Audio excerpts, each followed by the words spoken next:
Pemerintah Provinsi Sumatera Selatan telah melantik sebanyak 12.477 tenaga honorer menjadi pegawai pemerintah dengan perjanjian kerja atau P3K.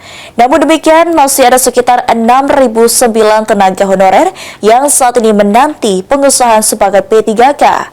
Prosesnya saat ini masih menunggu penetapan nomor induk pegawai dari Badan Kepegawaian Negara. Pemerintah Provinsi Sumatera Selatan telah melantik 12.477 tenaga honorer menjadi P3K dan P3K paruh waktu. Namun masih terdapat 6.009 tenaga honorer yang masih menunggu pengesahan sebagai P3K paruh waktu. Hal itu disampaikan Sekda Provinsi Sumatera Selatan Edward Chandra. Saat ini pihaknya masih menunggu proses penetapan nomor induk pegawai dari BKN.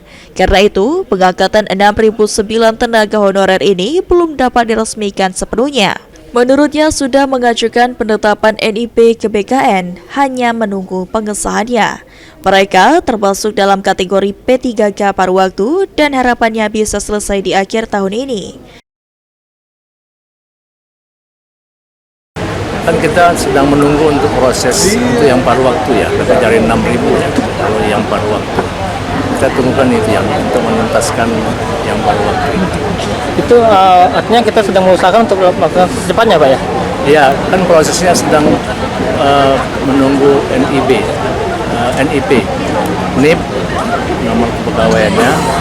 Kalau sudah tuntas semua, kita akan segera tentukan menjadi P3K paruh waktu. Pemprov Sumsel terus mendorong agar proses penetapan NIP dapat segera diselesaikan. Dengan penyelesaian pengangkatan ini, Pemprov Sumsel menargetkan masalah tenaga honorer dapat tuntas sepenuhnya pada akhir 2025. Ilham Wahyudi, PAL TV.